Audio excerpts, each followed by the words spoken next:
you and I both said, boy, I'd hate to lose DeSantis to the Yes. presidency Yes, that's because my we got to take on keep that. Florida Right. Florida needs to free. stay an example of what a state exerting its sovereignty and authority can do. Now, let me tell you why I now think you're wrong about that. Oh, I wasn't expecting that. You're hanging out in the House of Sunny podcast, where it's always sunny, mostly because of your host, comedian and YouTuber, Sunny Loman. Want to know what Sunny and her friends are thinking about this week? Well, here she is, Sunny Loman. Hey, everybody, welcome to the House of Sunny podcast. I'm here with Doug of The Rational Capitalist, and you can find him at The Rat Cap at Twitter and me at Sunny Loman at Twitter. I got I got tagged today on Facebook for something I shared. I don't even know when I shared it. It was a while ago, and I'm hearing everybody who posted this. It's that picture of Hunter Biden in that red scarf with his whitey tighties. And I don't know when I posted that, but today I got flagged for it. And then I got this notice saying your Facebook page is in danger of being eliminated. Not that it's going to be eliminated, but that it might be eliminated. And I'm like, oh, screw this. Like, I am so done. And I'm barely on there personally anymore anyway. The whole platform has wrecked itself. So follow us over on Twitter. You can follow me on YouTube at House of Sunny, channel House of Sunny. But I have been posting on Twitter. I don't see on Facebook, I just do memes. That's like all I do, and some funny stories. I have a huge following. And then, of course, our podcast I post there, and we get most of our podcast views there and through like iTunes. And so I'm a little bit scared of letting go of the Facebook, but if you guys go over and support me on the other channels, that'll embolden me, because I don't really post the memes and stuff on Twitter. I'm more like a serious poster over there. I post my thoughts and things you hear more on the podcast, but we'll see. We'll see. Can I just say that I had the same exact experience? I posted the Hunter Biden in his underwear, and he's looking at a screen and it says FBI agents. And he's like, have you found anything yet? Yeah, mine's a meme too. It's got like the letters, like it's a total meme. And I immediately got like the warrant, like, you are in danger of losing your page and losing everything you've ever put. And I'm like, that's it. Facebook, go F yourself. Yeah. I also found out recently, I mean, just talking about Zuckerberg, he's got this like little boy look. And he goes on these shows, like he goes on Rogan, and he sounds like he's just this sort of, I'm just a nice guy. Yeah. I think he might just trying to do good. He's like, what is that book by Dorian Gray? He's a Dorian Gray. He's got this kind of young, innocent visage. And inside, he's the most corrupt piece of shit. He's the one who spent hundreds of millions of dollars to sway the election in swing states by taking over illegally, in my opinion, taking over these 100%. Like clerks and the counters. And he was targeting the people who count the votes impartially. That's who he targeted. Experienced it. We directly experienced it. Yes. In your town, it was a direct experience. It happened in all the swing states. That was Zuckerberg. That was him. And guess what else he's deep into? He is deep into social emotional learning in the schools being pushed out to the entire country. And by the way, it is everywhere. And I will do a whole show on this because I had to do this huge deep dive into it in order to address some issues with my daughter's school. And by the way, I hadn't heard of SEL. Obviously, we heard about CRT and all the other stuff, but I had to look up SEL when you told me about it. Yeah, there's not a lot out there yet. I think it's going to increase because James Lindsay he's the one who brought it to my attention. He said SEL and ESG are the two fronts of the culture war. That if those two things can be eliminated, we've won. And ESG is the one where all the corporations are required to be woke or they don't get funding from these huge investment firms. And so we could just do a whole podcast on this. I think it'd be great. Okay. I'll tell you what I know about SEL. and all that stuff, because there's not a lot out there on that yet. So we should Sunny, talk is about it. SEL just in California right now, or is this like all over the country It is already? in every school. I'm telling you, it's in private schools, it's in public schools. And the reason that and this has happened in 2 years. In 2 years' time, this thing has exploded across the nation because of Zuckerberg and Gates. They are funding it. Fake meat. So, Fake meat guy. yeah, I saw the story the other day that Gates funds these genetically engineered mosquitoes, and they're trying to merge that with this weird thing that certain ticks make people allergic to beef. And so they want to release mosquitoes that make you allergic to beef so that you'll buy his non-meat meat. Dude, that's like a Impossible Mr. Burns from The Simpsons scheme. It I mean, is. it's worse. But what's fucked up is these people can actually accomplish this. It just takes a little money and science, some laboratories. I remember the article. It was like, hey, do you want to be allergic to beef? Well, Bill Gates has the mosquitoes for you. Freaky. Okay, so what are we going to get into today, Doug? By the way, Doug's leading the show. I'm going to tell you a couple personal anecdotes, but I didn't prep because I was flying, I was traveling and stuff. He prepped, so he's going to lead the topics. But I'm just going to tell you a couple personal stories. So do you want to tell us what our couple of topics are going to be? Well, yeah, I'm going to lead the show by saying you're not talking about your personal stuff. Oh, okay. In fact, I'm just going to cut you off the podcast. Okay. Yeah, just no. We're going to talk about nobody wants to hear about your personal life, Sonny. Is there like a blackout feature? No, we were going to recap. There was some excellent follow-up stuff that happened after we talked about the Queen and slavery and colonialism. Right. I did some extra research dug back into some research I had done. There's an awesome video we want to play. And then I went to a Ron DeSantis event and saw him in person. That is so sweet. And I have some observations. Okay. Yeah. That. We'll talk DeSantis. So first we'll revisit last week's show where we'll talk about the colonialism and slavery issues. And then we'll talk that movie. And then we'll talk DeSantis. Okay, cool. Sounds good. So these are just super. The first anecdote I have is that I went shopping and I noticed something. I don't go into these like gun stores very much or camping stores. And I was in Minnesota and I went into the store Scheels. Yeah. Which is like a Cabela. It's a huge camping, hunting gun store. And the normal stores that I go into. So in the same day, I went to Target and then I went to Scheels, one right after the other. And it was like night and day, the way these stores felt to me. And I think that out here in California, I'm getting this sense that our country is really declining. You go into Target and you got this sort of disheveled, lack of work ethic, kind of well-meaning, but sullen employee across the board. You never encounter that sort of cheerful, hardworking, fast-moving. You never see that anymore. And I think, it's labor shortages. It's teens or whatever, like teens today. Nobody's hiring teenagers. Teenagers don't want to work. Quiet quitting, they call that. These are low income jobs. So they're just scraping the bottom of the barrel and it's what the culture provides, blah, blah, blah. I'm kind of making excuses for it in my head. Target used to be everything was neat. Everything was clean. Employees were friendly. Employees were hardworking.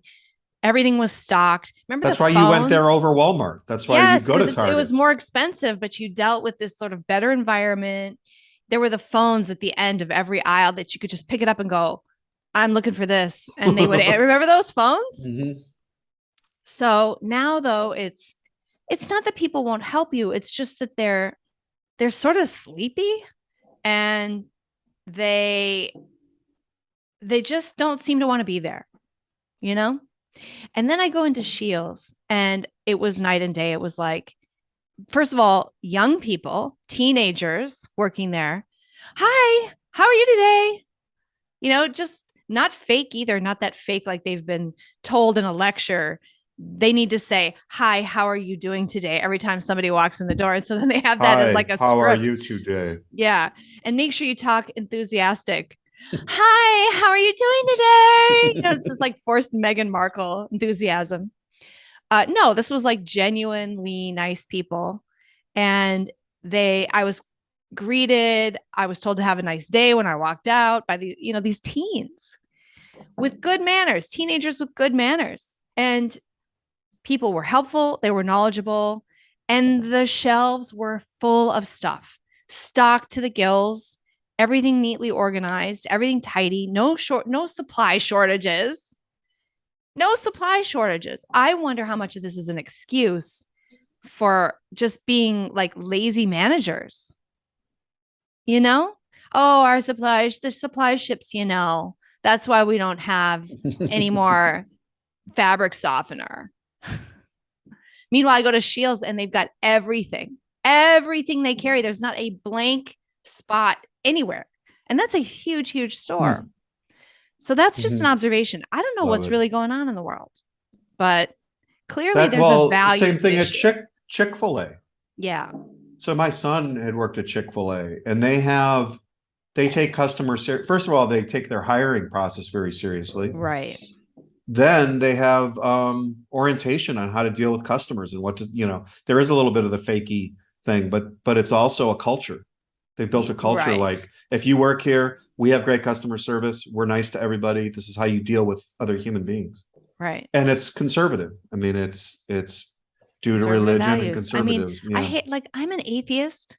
I was like borderline, like a left-right person. I'm registered independent. I've never thought of myself on the side of this kind of like family values type of, the Reagan conservative.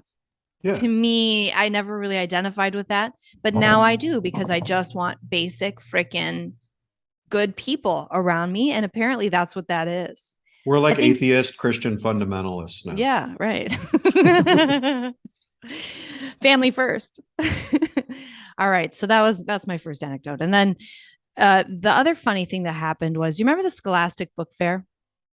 Yeah. You could buy books and you got that handout, and you'd pick out all your books and your stuff. Mom would give you a little money. Yeah, your mom or dad would give you a little money, or there was an account. They could like put $20 in your account. And Encyclopedia Brown. Remember him? Remember that series? Yes. I'd always remember buying that. Okay. Yeah. That's so funny. I remember what I bought too. I have two memories of books. I bought a picture book about a white mouse who blew a trumpet called Sammy or something like that. And then I bought a joke book when I was in 4th grade. And I remember reading those jokes to everybody, and everybody was laughing. And great thing. Right. So Scholastic Book Fair was at my daughter's school this week, and I gave her $35 to go to the book fair. And I know where this is going. She bought herself a pen with floating beads in it, and she bought her friend one too, because her friend didn't have any money. Then she bought a sparkly kitty dog bookmark, and then she bought a poster of a puppy. And I'm like, where are the books? Did you buy a book? No, she says she didn't buy a single freaking book. So they have stocked this thing with things other than books to get kids to like books. But then they wonder why kids aren't reading books. Because here's the moment where you send them and they get to be excited about buying a book that they choose, that their parents don't, Was there no books in the thing? There were books. She just bought a bunch of other crap. Why would they even have that there? I mean, it's kind of funny. And I'm like, oh, that's so cute. And I'm supporting her because she buys what I gave her $35. She can spend it how she wants. But she bought China junk instead of books, which of course she's going to do. It's a poster of a puppy. There was none of that garbage in our, you had to buy a book. It was books. That was the whole point. There were no toys. There were no. No, of course you're going to buy a toy. Like, yes. Why don't they put like a fire engine and a BB gun? There might have been. It's just not her thing or whatever. Want a BB gun? Right. Yeah, I know. This is supposed to encourage kids to read. And she comes home with anything but a book. You know why? I bet it's because they can't, like, unless you're selling the Michelle Obama book or How to Be a Drag Queen, or, you know, those books they have at Barnes and Noble now, like that are all woke. Like that's the whole Barnes and Noble kids section now is that stuff. So they probably were like, well, let's just sell pens. Because no kid that's will all. buy this shit. Yeah. No kid wants to buy Meghan Markle's children's book that is boring. Yeah, I don't know. I thought that was really funny. I think they're doing it because they think we'll lure them in with these pens and posters and sparkly things, and then the book fair will be fun for them. And not understanding what's fun about it, and also totally now making it discouraging them from buying a book. I mean, that's like going to Walmart. Like they basically brought Walmart to the school and said, hey, right. This is the kids section. Buy a thing. If you gave your 8-year-old $35 and sent them to Walmart to buy shit, would they buy a book? Not even Walmart, like the impulse section at the checkout. Yeah. Like a bunch of like crappy, like lighters and pens and weird things like that, you know. That's what she came home with. Yeah.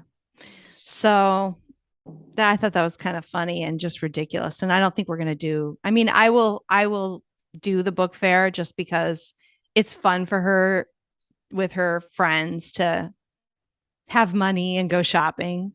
That's fun. But I'm not going to expect it to be a book situation. But maybe I should write a letter.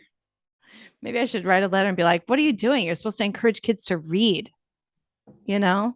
Are you a letter writer? Because it seems like you're really engaged, like with the school and what's going on. Are you? I am not a letter writer. I am a Google review writer. Ooh, you're one of those. Unfortunately, I can't Google review scholastics. Actually, I do positive and negative reviews on Google.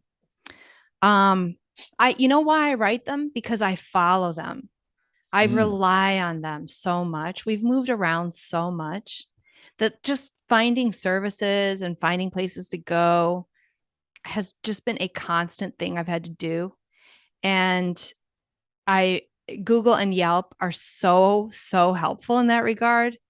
And I just want to contribute to that, you know, especially when somebody's great. Yeah. In this mess of bad customer service that we deal with. Right. That's postmodernism. Yep. But, you know, with Scholastic books, I think I'd have to write a letter or something. Or, you know, the other thing that I've learned is companies these days, they listen to Twitter. So maybe I should just tweet about it. Mm-hmm. Yeah. Yeah. Do it. That's a lot easier than writing a letter.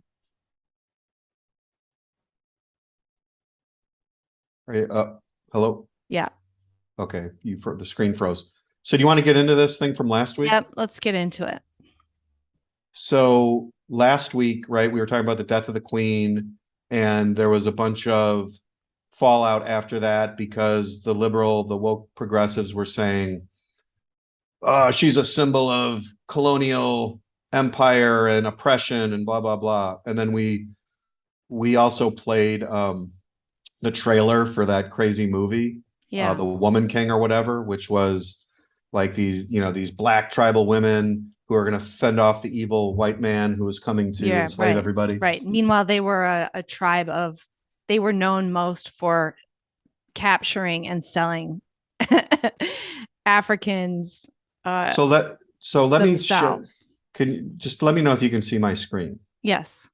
So I had done some research on this a while back for a podcast that I had done on the history of the transatlantic slave trade. And I was sending you some passages from some of those reference books about what was really going on in the transatlantic slave trade. And there was this particular guy, and it turns out, I think that movie is about the Kingdom of Dahomey, right? And this all-female army that he had. Well, this article I found, which is consistent with the other reference books I've found, is about King Gizo of Dahomey, who had an all-female army. And the interesting thing about this King Gizo is that he used the all-female army to capture slaves. That was what the all-female army did. So they weren't defending their freedom. They were out capturing slaves. Why females though? Why would he do that? Why not men? I mean, why would you want an all-female army? Good question. Did it say? Did they No. mention the motivation? Do you know what I kind of briefly made a comment about it on the last show, but I thought more and more about it after our show, that watching the clips of these women training and having spears shoved into their bodies, like purposely in their training to sort of desensitize them to pain. And they're all like really, really strong and running around and fighting and being angry all the time. And I just remember watching that and going, oh my God, I just want to, like, this is so wrong. No woman wants to live like this, like it's maybe some do, but how exhausting. If you're a man and you have that physique and you have that psychology, this is great. Yeah. But as a woman, I'm looking at that and I'm going, oh my God, no, I don't want to be a warrior. So what was also interesting about this king, Gizo, is that at this time, the British were actually forcing him. They had outlawed slavery. And so they were trying to force the issue and trying to abolish the slave trade. Old King Gizo, who says, here's his quote: "The slave trade is the ruling principle of my people. It is the source and glory of their wealth. The mother lulls the child to sleep with notes of triumph over an enemy reduced to slavery." Yes, unless she's out fighting and capturing slaves, she lulls the baby to sleep. So they were actually fighting, and there was there's a whole history here we don't have to get into, but the basic idea was this had been going on for hundreds of years. The monarchs within not only this kingdom, but all the African tribal kingdoms would enslave their own people. They'd capture other enemies. They'd reduce them to slavery, and then they started selling them to European merchants. Before they were selling them to European merchants, they would enslave them for their own purposes. And this was not that abnormal. Like landed property in African tribal law was not like we have real estate now, right? If you want to be really wealthy, you own a lot of land, typically in the West. That was never a thing in Africa. The way you gained wealth was by owning the services or labor of other people. And it was very common. Slavery was very common in that way. And so, anyways, the point is that this guy fought against abolishing the slave trade because this was the source of their wealth. I think that's a really interesting point. Given the laws of their country, they were incentivized to own people rather than, because they couldn't own land. And people they could own, it was valuable. They could inherit it. They could trade it. It was something that they could own, like gold. It was a means to wealth for a merchant or a common person. The only way, like if you were an entrepreneur in Africa at that time, you owned people, you owned slaves. And that's how it worked. And that's really interesting. It's interesting how here's just another example of how government regulation or law creates a kind of a horrible thing, like if they could have just owned land, maybe they wouldn't have captured so many Africans and sold them. And maybe slavery wouldn't have been such a big problem for Africans. But again, my point is that it's not horrible in the sense that this was how they operated for 1,000 years. So to them, everyone else. This is how it worked. And so it wasn't like, their custom was not to own land. That was a very uniquely European thing. You didn't own land at that point. The tribe or your kingdom owned the land. And then you had rights to work the land. But the ownership that you had and the wealth you had was to own slaves or people. But anyways, so we were going through that, and you and I were going back and forth about some of getting into the weeds a little bit about the whole transatlantic slave trade. And then this is the video of the week, right? So can I play this? Play the whole thing. Because I was going to get really deep into this and my thoughts and everything. And I saw this exchange with Don Lemon of CNN. I love this woman. And let's just play this it exchange because this encapsulates everything we're just talking about. I love her face through the whole thing. Just watch her face. And this video was done, I think like the day the Queen died or something, or a couple of days after the Queen died. And of course, the issue of colonialism and slavery comes up. Well, this is coming when, there's all of this wealth, and you hear about it, comes as England is facing rising costs of living, a living crisis, austerity budget cuts, and so on. And then you have those who are asking for reparations for colonialism, and they're wondering, $100 billion, $24 billion here and there, $500 million there. Some people want to be paid back, and members of the public are wondering, why are we suffering when you have all of this vast wealth? Those are legitimate concerns. Well, I think you're right about reparations in terms of if people want it, though, what they need to do is you always need to go back to the beginning of a supply chain. Where was the beginning of the supply chain? That was in Africa. And when across the entire world, when the slavery was taking place, which was the first nation in the world that abolished slavery? The first nation in the world to abolish it. It was started by William Wilberforce, was the British. In Great Britain, they abolished slavery.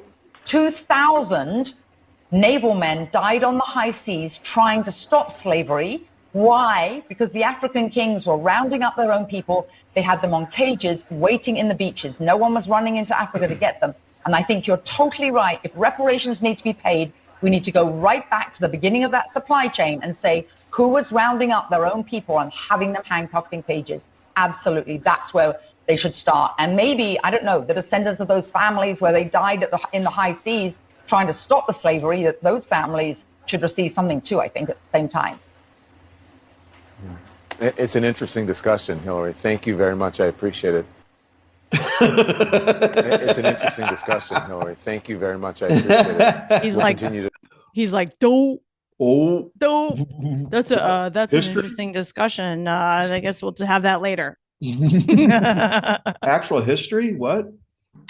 Well, and so then that gets into. That was pretty. I was super proud of the idea that after we had our show last week, we talked about this idea that people just look at our slavery. They don't have they don't look at history and say every culture, every country, every human society had slavery forever until the last couple hundred years, or 100, not even couple hundred. And it was the Brits that ended it with their naval superiority and their colonialism. And so it's like, it would still be going on today if it wasn't for the British in the countries that they invaded, I guess you could say. So we're talking about it like that. And then it turns out that it's actually a whole thing that intellectuals talk about called presentism. And Bill Maher did a little, I don't know if you have that, you could play that, but yeah, I do.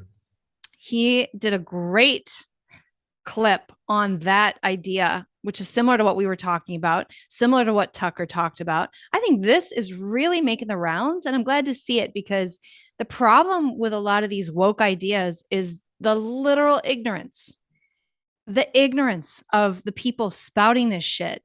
And Douglas Murray would often say, well, compared to what? The US is bad compared to what? Compared to Nazi Germany, compared to the monarchy of the Byzantines, compared to the Ottoman Empire. You've got to put us in our place and in history, and the British as well. So I like that people are starting to talk like this, because it's becoming so clear that a lot of these opinions and ideas are just pure presentism, pure ignorance. Designed for a political purpose, which is to shame, to shame the majority, to shame people who are patriotic people who would otherwise not understand, and to guilt them to relinquish their own freedom power and their own freedom, their own sense of self-respect, and to demand sovereignty and ownership of themselves. Well, if I'm bad, then I guess I can't make decisions for myself. Mm-hmm. Exactly. Yeah. And by the way, the presentism in this town hall article, historical figures and events are judged in the prism of the present, further arguing, so that's exactly what presentism is. Yeah. And so do you want to listen to something? This is 8 minutes. So who knew it had a name? And finally, new rule, you can get creative with a novel, a TV show, or a movie, but history books, that's not supposed to be fan fiction. How we teach our kids history has become a big controversy these days, with liberals accusing conservatives of wanting to whitewash the past, and sometimes that's true. Sometimes they do. But plenty of liberals also want to abuse history to control the present. And last month, a scholar named James Sweet caught hell for calling them out for doing just that. He criticized a phenomenon known as presentism, which means judging everyone in the past by the standards of the present. It's the belief that people who lived 100 or 500 or 1,000 years ago really should have known better.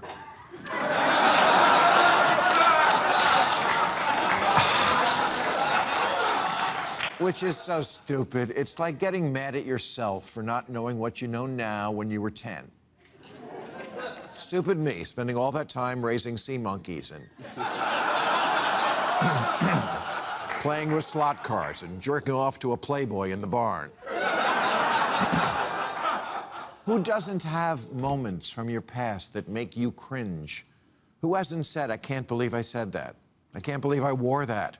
I can't believe I thought that. I can't believe I did that. You ate dirt. You wanted to be a Ghostbuster. You shoplifted gum. You tried to be a white breakdancer.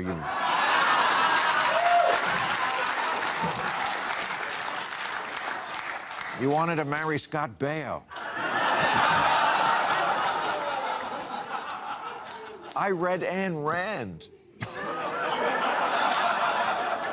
I smoked. I was into numerology. Yes, because we hadn't then grown into the persons we would become. And humanity writ large is just the collective version of that. Did Columbus commit atrocities? Of course.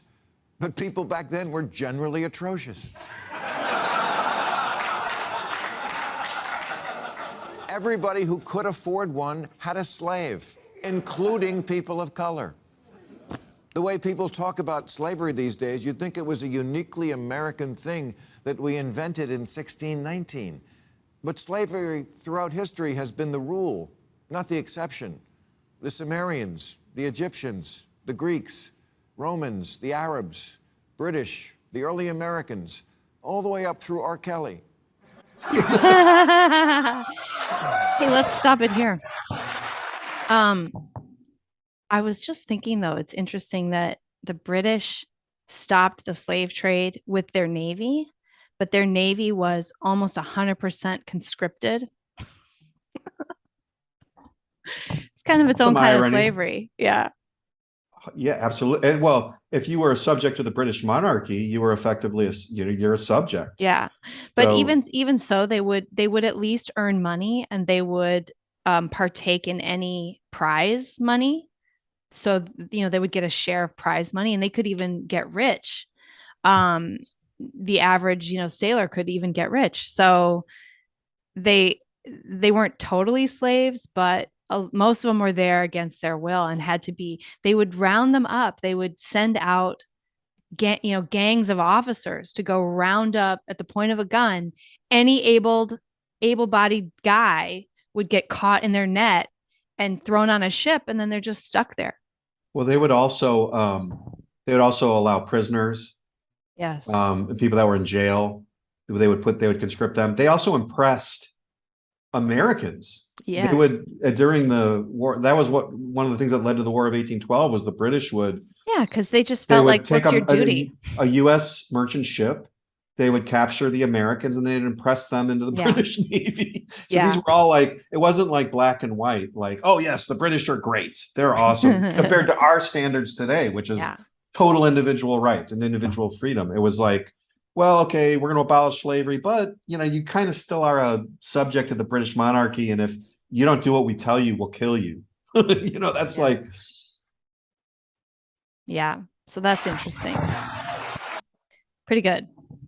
I like to see it. It's going mainstream, Yeah. The whole thing about erasing white people and putting the whole Black Ariel thing that's caused a big controversy. I'm seeing a lot of people push back on the complaining about it that are on the right. What do you mean? I'm seeing a lot of Black people on the right pushing back on complaining about a Black Ariel. And part of it is like, well, Ariel, it's not a real person. You know, it's a fish. Like it can be any color. And that's true. And thinking about it, I don't care if it's a Black Ariel. It's that in this environment, the reason that it's a Black Ariel is to make it not white. She's not Black. She's not white. Right. Like the primary is that she's not white. It's not that she's Black.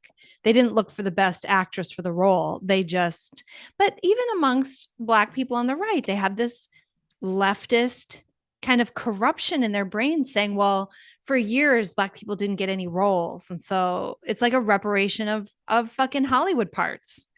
And that whole attitude is just messed up. And it's not white people, or I'm sure some Black people are complaining about it, but it's the whole point of it is that it is racist, not that there's a Black girl playing a role. That, you know, if you, I can think of many, many movies that I could see remade where either role was Black or white, and it would be fine. But it would be incidental. It would, yes, and that's exactly how it should be. I mean, there are movie star men that you could see in any leading man role for a lot of these, like, you know, romantic comedies and things like that. Black, I'm talking about, and same with Black women, or Hispanic women. So I feel like they're purposely taking roles that should be white. Yeah, no, it's a good point. And making those the ones that they're, as well as the other ones. I mean, but the ones they're kind of, then the people will complain about the ones that they feel are really overtly anti-white, like Ariel. Ariel is a character that was developed, and she's a red-headed white mermaid. And it kind of has to be that, because that's how it was created. If we weren't living through an environment where all the movies are going in that direction, I don't think I would care. It's the fact it's where we are right now and what's being done. There's a purpose really to nasty anti-white sentiment that everyone is just supposed to accept. On the plane that I was on this week, the person next to me was watching this Jane Austen era movie, and I don't know what it's about. I was just kind of watching it. You know, I just saw the pictures, and it was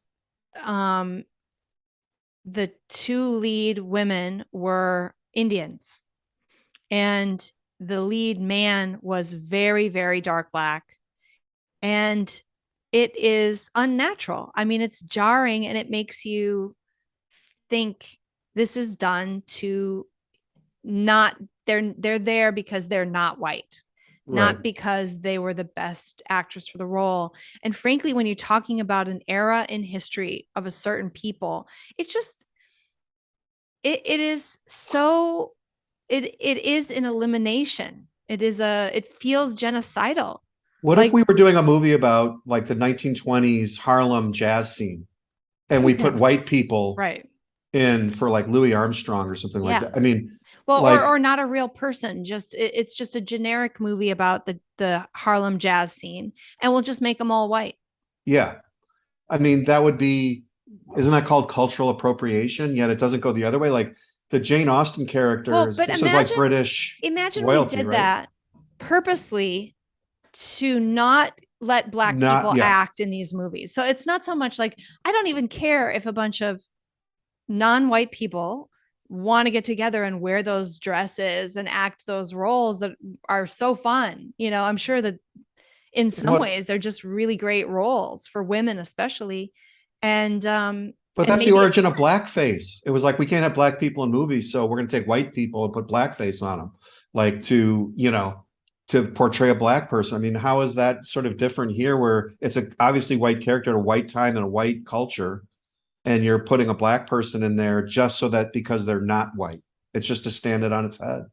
There's no other reason. Yeah, I mean, I don't. They didn't put those people in there because, oh, these are some actresses who, the people involved just really wanted to do it, and they were passionate about playing a Jane Austen character. Like, that is not why these people are in this role. They're in this role because they're not white, and it's specifically being done. The Bridgerton thing and the every movie now. Every movie now. They're trying to, and the ones that really bother me are the ones where scientifically it couldn't be possible, like the sort of sci-fi or fantasy where you have these isolated communities that are so interracial rather than blended.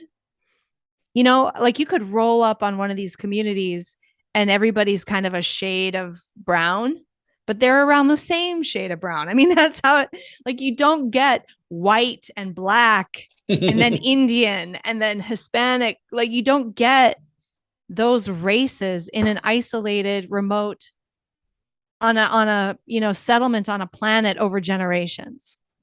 And that's what that stuff to me is super jarring. Well, it's also just bad art. I mean, yeah. the idea of art is to recreate reality in some way.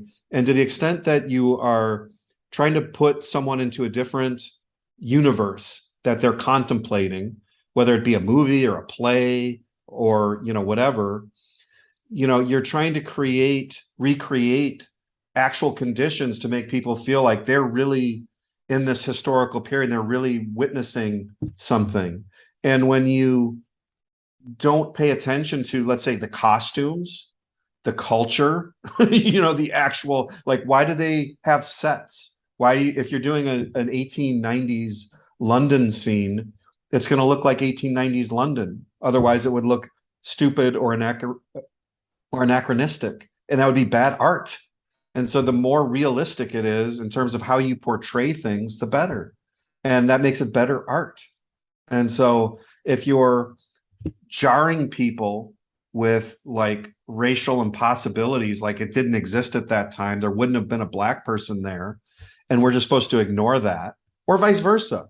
If it was a movie about Africa, can you had imagine? white people, it would be ridiculous. Can you imagine you're doing a movie about like a real deep Sahara tribe, and they're all white people that you cast? Right. Nobody would be like, I mean, I don't think people would be outraged by that, but they wouldn't say, well, they would today, but let's say we lived in like a more normal culture where not a racist culture like we live in today.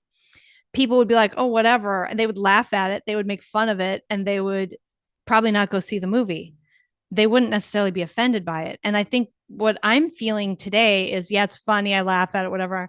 But I'm also offended because I know in the current culture, this is being done on purpose to deny roles to white people, to shove people, to minimize anything that is white, right? Or to somehow convert it to non-white, because white people just cannot be tolerated. So it's coming from that kind of sentiment, and so I am offended. Yeah. Well, in this vein, I don't know if that like ends our discussion of that topic. If we can, okay. Should we move on to DeSantis? Yeah, so we'll transition into that a little bit. So I went to a Ron DeSantis event, and a number of great observations. First of all, like you and I have talked about this, and because I'm a states' rights person who opposes sort of like the idea of a strong central government, and I love states and state sovereignty. You and I both said, boy, I'd hate to lose DeSantis to the presidency. Yes, that's my we got to keep that. Florida right. Florida needs to free. Stay an example of what a state exerting its sovereignty and authority can do, and hopefully inspire other states to do the same. And other people, like now you've got people like Carrie Lake running in Arizona. I think she could win because Arizona looks at Florida and goes, we could be that. We could have that. And then they want somebody tougher running things. Now, let me tell you why I now think you're wrong about that. Oh, I wasn't expecting that. I went into it thinking the same thing. And the event I went to had a lot of local politicians, senators, and then he was there to sort of stump for a gubernatorial candidate. He comes out, and let me tell you, first of all, the crowd that was there was well over 1,000 people. It was a huge event. The people were fired up, very, very fired up, and not just because of the culture and what's going on and the issues. They were there to see him, and he is an impressive person. And the reason I say this is what struck me about him when he talked. I'm going to get into some specifics in a second, but when he talks, he doesn't. The other candidates mostly, and this would be particularly true of someone like Trump, they speak in platitudes and they speak in slogans and very, very general, vague ideas, rah-rah stuff about America or the flag or whatever, which is fine. But when DeSantis talks, he really talks in terms of not only a vision, but also in terms of concrete policies and proposals and and accomplishments. He is. He's very tactical. And so when he was talking about the election, he wasn't just saying, the election was stolen. He said, you know what we did in Florida? In Florida, we made ballot harvesting a third-degree felony. We banned Zuckerberg. So in the same thing where you just cut out. We banned what? Zuckerbucks. Oh, okay. So the idea was when Zuckerberg's CTCL organization went around, they spread millions of dollars to swing states and cities within swing states, and they took over the election apparatus. They didn't just get out the vote or whatever. It wasn't. People think, that was advertising. That's not what it was. No, that's not what happened. Like in our city, they literally they sent an operative, a Democratic operative to our city. There's a Democrat operatives, and they ended up pushing out our clerk who runs the election. Our clerk quit. She quit in sort of like frustration because the power over the election had been usurped from her by this operative. And she was being intimidated. She was being intimidated. She quit. And so they fully took over the election. And now they had their guy at Central Count. He had a laptop. He had a flash drive. They took over the whole election. Now, do we know exactly what happened that night? But this happened, just surprisingly happened in like 5 key cities that all stopped counting in the middle of the whole election thing, right? Yeah. So they did this in Arizona, they did it in Wisconsin, Pennsylvania, Michigan. They did it in all the swing in Florida. This was Zuckerbucks. And so anyways, Florida banned that. They banned private organizations from essentially like taking over the election apparatus. Like, you is have that to a be, duh? I mean, how is it that we're allowing companies or even private quote unquote charities, which is how all these nefarious people get away with stuff, is they make a charity and then the charity can do anything it wants. Well, we were fighting this in our state. You can't just buy the state apparatus for counting an election. You can. But ethically, that makes, how is that not common sense? Ethically, you should not be able to do that. What matters is legal. And so in a lot of cases, they were able to skirt election laws because the election authorities within the state, if they're corrupt, they would say, the cities that got the Zuckerbucks would say, hey, we want to take this grant money and we're going to use it to get out the vote. And so the election commission would say, sure, you can do that. Well, what did they do? They didn't just get out the vote generally. They went to districts that are heavily Democratic and they ballot harvested and they used the money to get out the vote in historically, traditionally very solid Democratic districts. And so they tactically used the money in a disproportionate way, and the money wasn't proportionally given to Republican districts. It was only given to Democratic districts. So in other words, they were able to like get in there and do that. And then by the time everyone figured out what they had done, the election was over. And they're like, well, too late. We did that. And we spent, $50 million in your state buying off these elections. And and everyone had signed off on it legally, and there was no. So DeSantis has banned this. So DeSantis has banned that.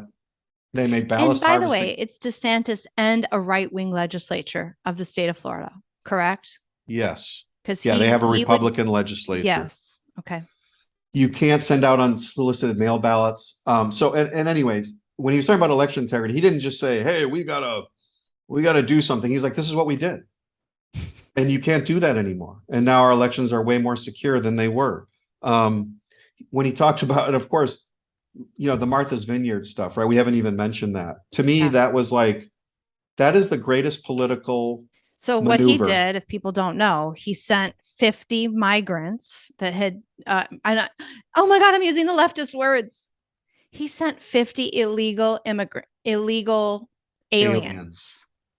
Oh my God, we got to go backwards and use the right terms. I just said migrants. They got me. Sonny, you're banned. He sent 50 illegal aliens to Martha's Vineyard. He flew them there. And it was brilliant because, first of all, it exposed how the left doesn't really give a shit about people. And secondly, though, now everybody with a brain actually gets how hard it is to have thousands of these people just show up in your little town on the border. All the complaining that we've been hearing for years about, this is overwhelming us. It's overwhelming our towns. We have crime everywhere. We don't have the services for this. Everyone's just ignoring that.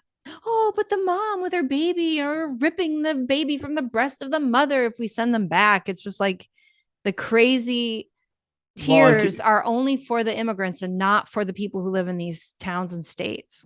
And there's the Martha's Vineyard rich people. Yeah. Waving at the immigrants. That woman right there, watch her push them onto the bus. Did you check it out? Is she? Yeah, there was a point where she's hugging and actually pushing them onto the bus. It's so funny. So it was but Martha's Vineyard is a sanctuary city for immigrants, and they have a big sign. And when you go into Martha's Vineyard, it says, we accept all here. Everyone is welcome. Total virtue signal. Total virtue signal. And within 24 hours, they had these people on a military base. Yeah. And I consider this to be. And a lawsuit. Yes. Against DeSantis. I consider this to be the best, the They're greatest. They're literally trying to sue DeSantis for sending them 50 illegal aliens because they don't want them, and they're pissed, and they're trying to sue him now about it. Mm-hmm. And meanwhile, it's fine if, millions are entering Texas, Arizona, New Mexico, Florida. So this is the greatest political maneuver I've seen maybe in my lifetime. I can't think of a better. Has there been a maneuver like this politically where maybe it's just absolutely solidified?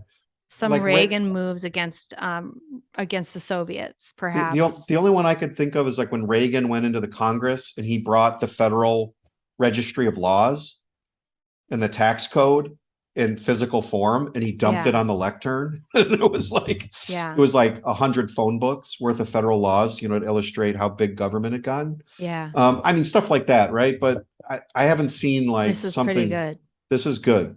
And when that was brought up, I mean, the room was electric with how excited people were that someone was finally doing something like this to throw it in their face. Like, screw these people. Okay, but again, why do you want him as president? Why do you want him in the federal level? Because here's what I see happening. He becomes president.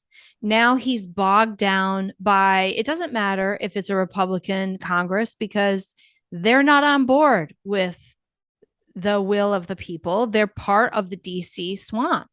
Okay. And so he would end up there like Trump, alone and persecuted by the FBI and the entire establishment. And he would be so vulnerable and have almost no power.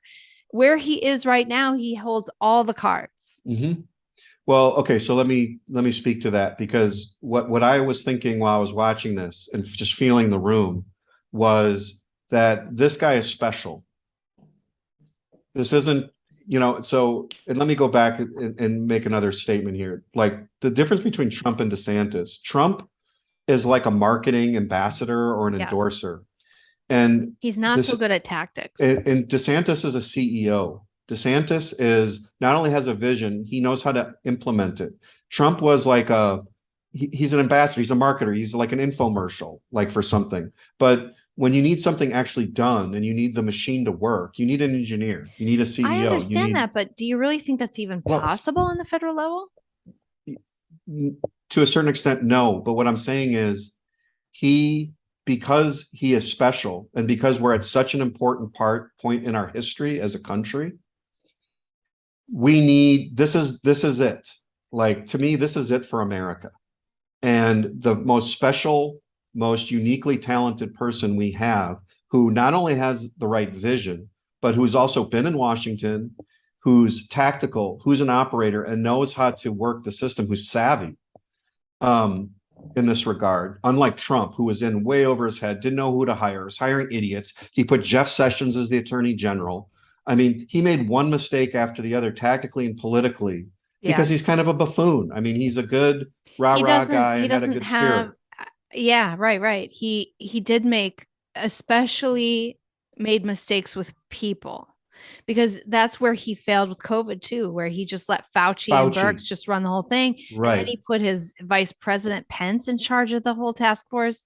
I mean, and they were authoritarians, and he had John Bolton. He brought John Bolton on, total neocon war hawk. I mean, he brought in that who is that guy that runs Skybridge, the Gooch or whatever his name is. I mean, he brought in a lot of anyway. Trump is not a CEO, in my opinion. Trump is like an infomercial guy, and DeSantis is a real operator. Now, will he be as effective at the federal level as I don't think Reagan was effective at the federal level, to be truthful. Like Reagan didn't get a lot done in terms of like shrinking the federal government, reducing the size of the federal government, and he got us very involved in foreign policy stuff. So, but Reagan was a tremendous moral warrior for American values and the American spirit, as is DeSantis. And I think that at this point in history, if this country is going to survive at all, he's the only hope, is someone like this who can rally everybody in the country, who knows how Washington works, and who will be willing to do. I don't think Trump would have been willing. Did Trump send immigrants to, Martha's Vineyard? I mean, this is the kind of stuff that DeSantis did. I felt shut Trump down Disney. He fought Disney. I felt Trump often deferred to advisors in a weird way. Like, I felt like if he followed his gut more, it would have been better. When you got the border, the way the border was going, and he would just sort of shrug, well, they won't let me do it. But, you see DeSantis saying, nothing we can do about that border thing. But DeSantis was in the Marines. He's a Marine. He's a Marine on the border. Like, this is what we're going to do. Like, he's an operator. Again, in this environment where we are wanting to promote, and you and I have talked about this, and maybe the strategy is wrong, but in my mind, I am pro decentralization of any kind right now. I am pro states' rights, just decentralization. Anything that decentralizes, anything that cuts the federal government and gives those powers back to the state in any way, to me, is how we get out of this mess. Because I don't think it's fixable from Washington. The only way to fix it is for enough states to just start to nullify and do their own thing and push back legally however they can without seceding. If they secede, obviously we'll end up in a civil war. But it's just like what DeSantis is doing. There's a lot you can do without seceding. And he is emboldening other states to pick people who are brave, who would just follow DeSantis's lead.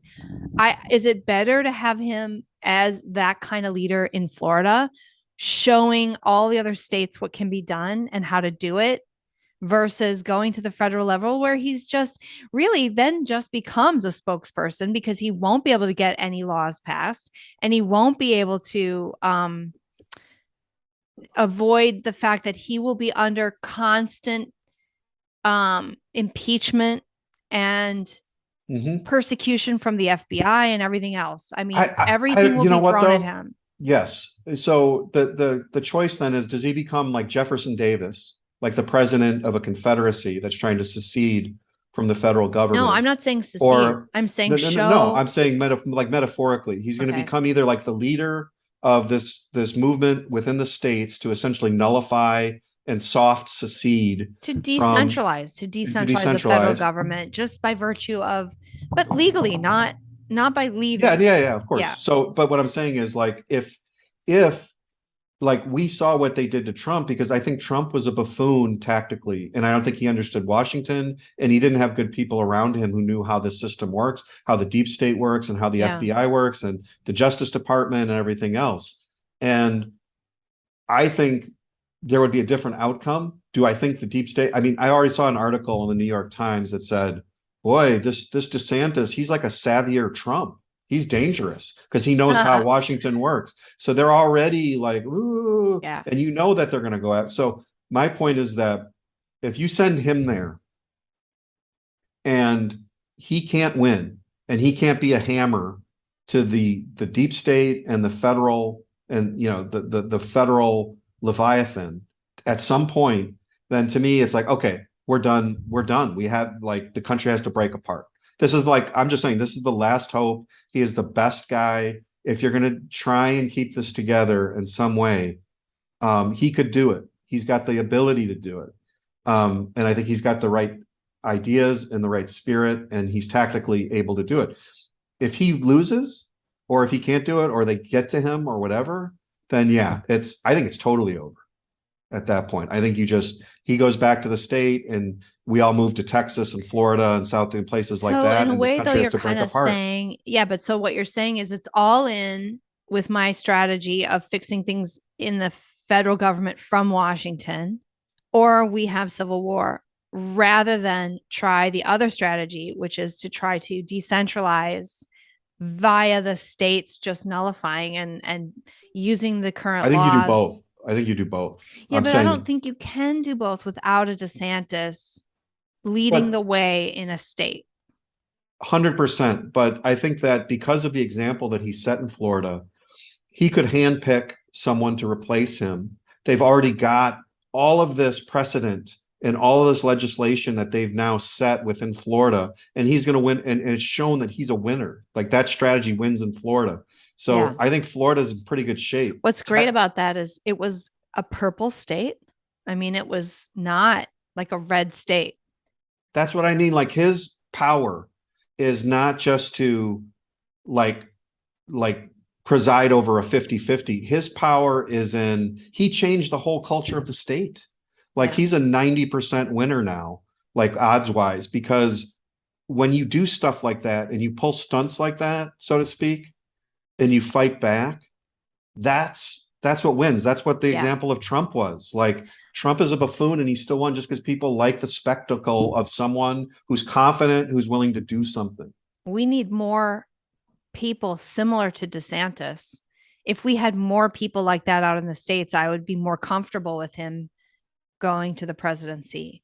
As it is, I just think, and maybe you're right, maybe because Trump was so, I don't know, buffoonish about, he was just under constant attack. But the left doesn't need an excuse to do that, and they control DC. I'm surprised that they never arrested Trump, or haven't yet. I mean, I don't think that they were that bold.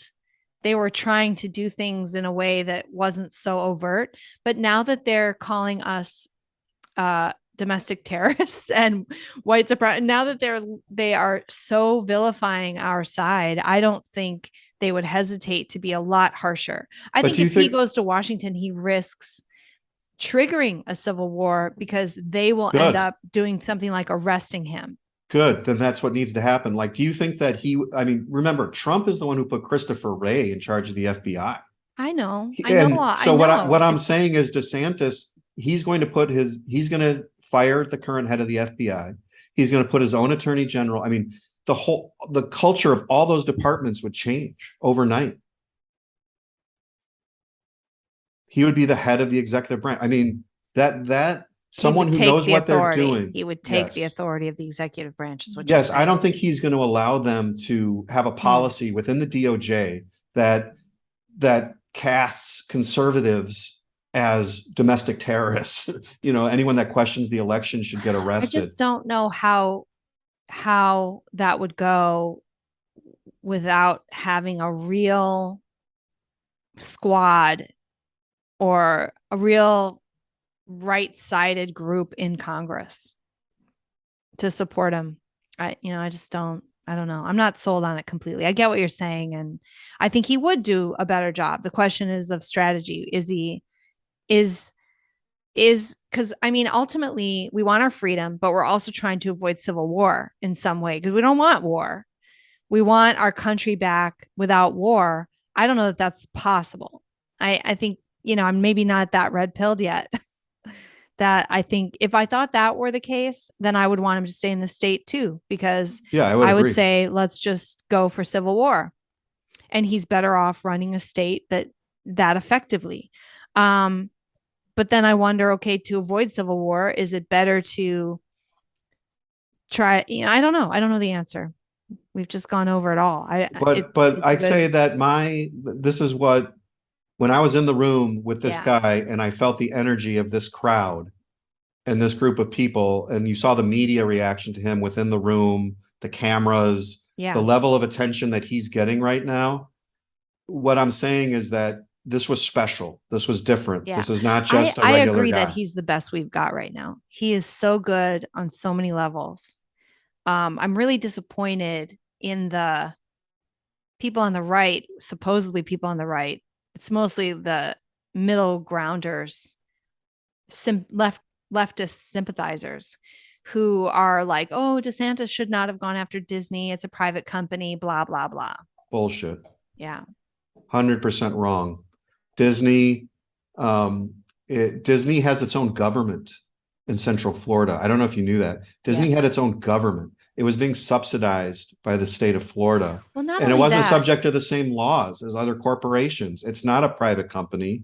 And so, they went in, and this is why I love DeSantis, because he's like, no, you're not, if you're going to do this and you're going to fight against policies that stop sexualization of children, then we're revoking your subsidies. You're going to pay your taxes and you're going to not have your own government. You're going to be treated like everybody else.